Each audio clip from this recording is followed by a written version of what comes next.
G'day folks, I'm Salco, and this is Wooden Wares Handwork, formerly known as the Lost Scrolls of Handwork. So, I am about to embark on a great project that I have been waiting to do for at least a couple of years, just never got around to it. There are many other projects that I would love to do. Actually, I need to do, but I can't yet because I've got products to make. So, first of all, I want to excuse the background surround. It's, cars are all constantly going by. The fan isn't working in the background because it's very, very hot. So with that out of the way, the project that I'm about to embark on is called a book press. Now, what do I need a book press for? And you'll be surprised. I'm not a bookbinder, so I don't make books. But what I do need it for is, there it is, jewelry boxes, to use it as a clamp, to clamp the bottom to the box, so it'll provide equal pressure, but not just for jewelry boxes, other things that I make as well that will require two pieces of timber to go face to face or face to edge. So I bought the plans from Darwin Orva. I actually don't watch any of her videos, but I have seen this book press that she's got and she made, and it struck me, and I said, rather than me having to draw all this up from scratch like I usually do with all my projects, this one's good to go, ready to go, whatever you want it for. It was about 20 US. Some people don't want to pay, for plans. I think, why not? She tells you what you need. She gives you all the measurements.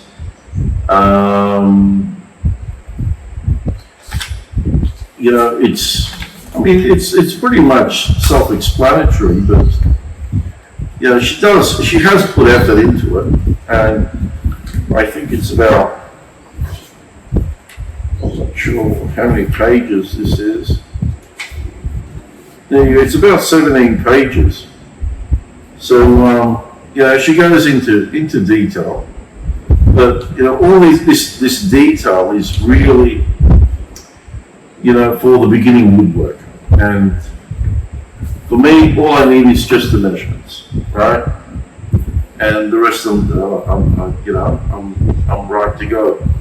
She's used some white oak, and they're almost 2 inches in thickness, and you need that strength. So when you clamp down onto that work, you don't want the timber to buckle on you, okay? But that's probably in the bookbinding world. In our world, I don't need that sort of strength, okay? So I can get away with using pine, but I couldn't get away with using thinner material. It would still have to be fairly thick.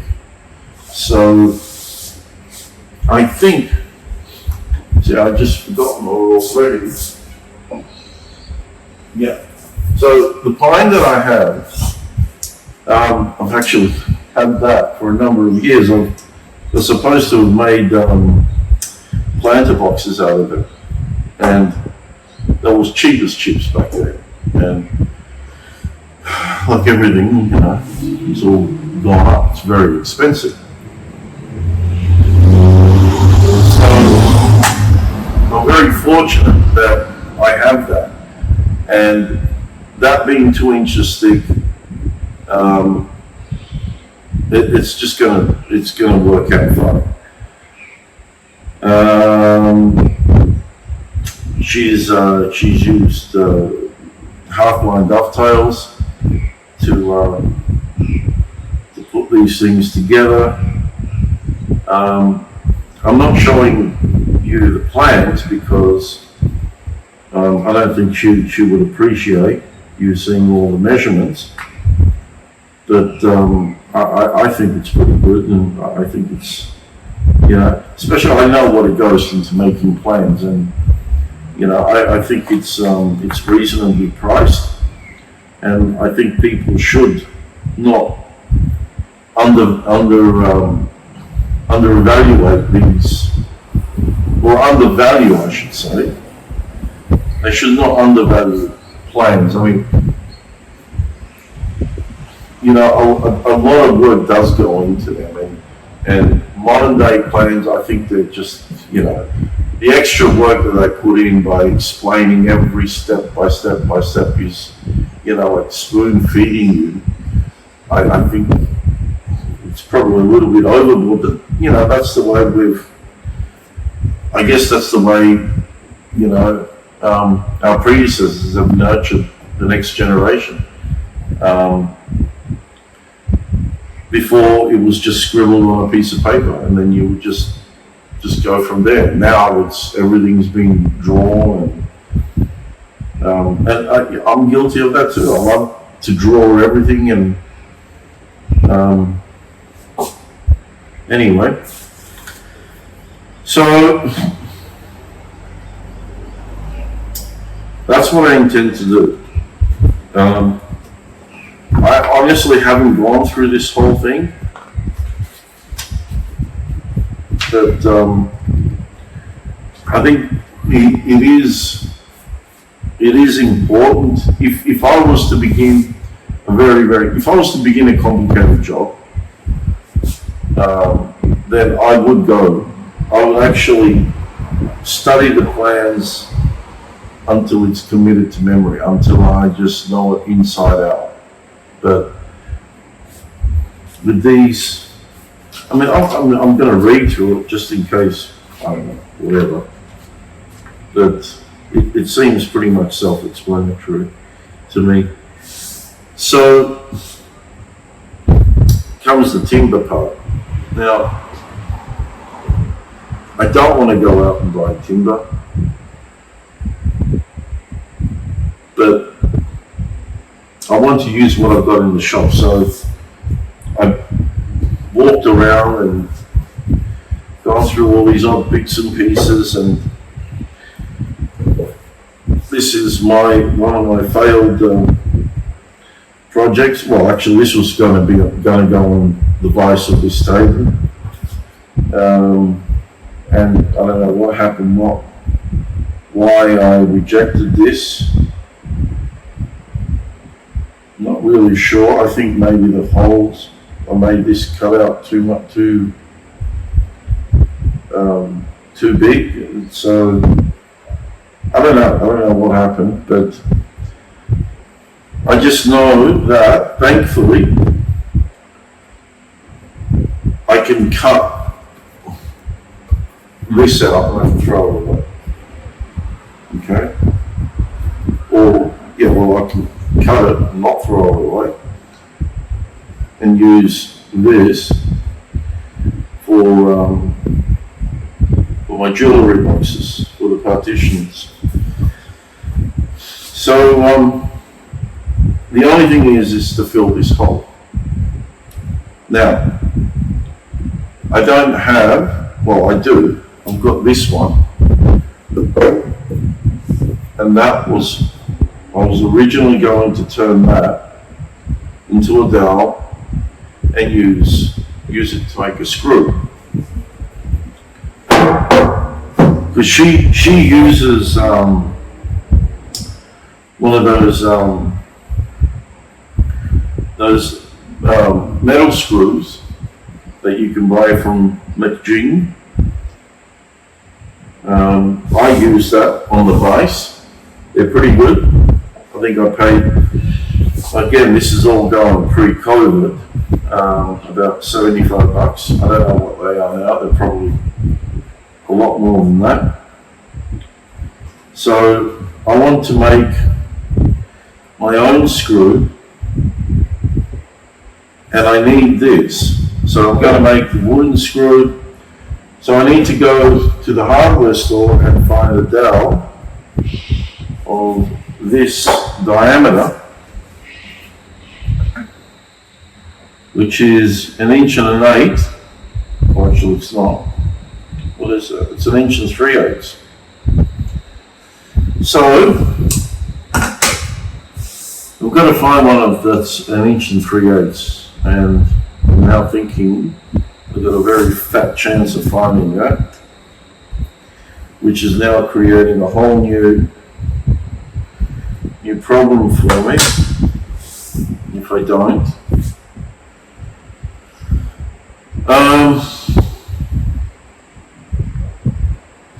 I've just got to fill this up. The other issue is that Bunnings, the last time I was in there, they don't sell dowels out of Tassie oak anymore. So this wood is Tassie oak, okay? And it's also quarter sawn. And that's what I want. I want this is going to be the base, and I want this to remain flat. You know, I don't want it to be moving, cupping. I mean, it's going to move, but I don't want it to be cupping. Definitely, I do not want to be that shaped either. So, and it's got to be thick, right? Because it's less movement that way.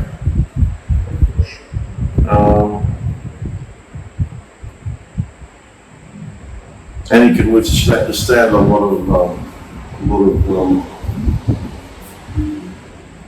clamping pressure, which I'm not going to apply a lot anyway. So, but it's still a good idea. It's to leave this to be thick. I'm going to use this bit of timber. This is also Tassie oak. It actually fell on the ground, and it just exploded. So that was a real bummer for me. Real bummer, because I paid pretty good money for that one.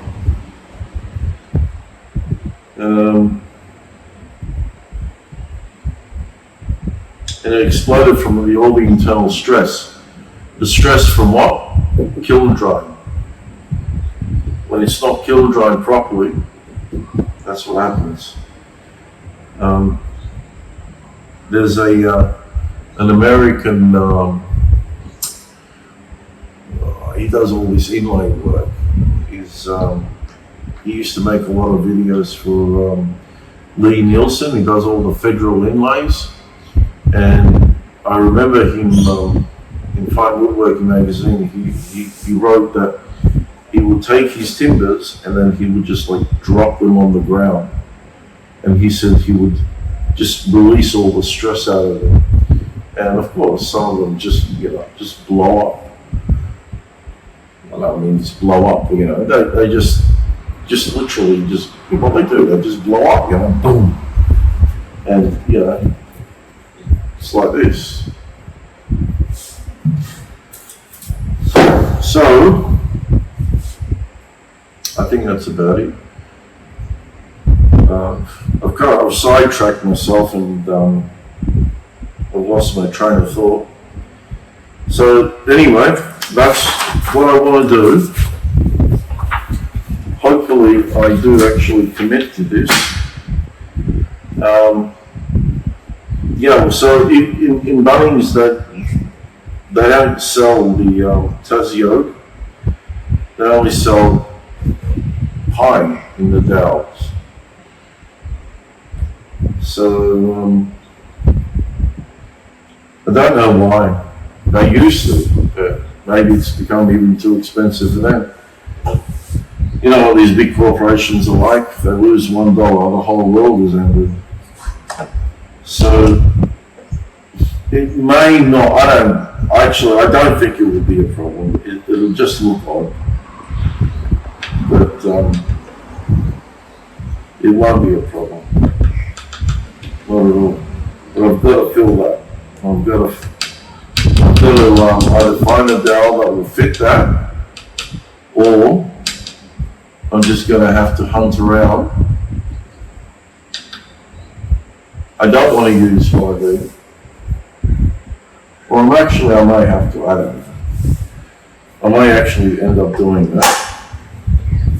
I'll just use one of them and I'll turn that, and then I'll fill this up, edge glue it, plane it flat, and then move to the next bit. So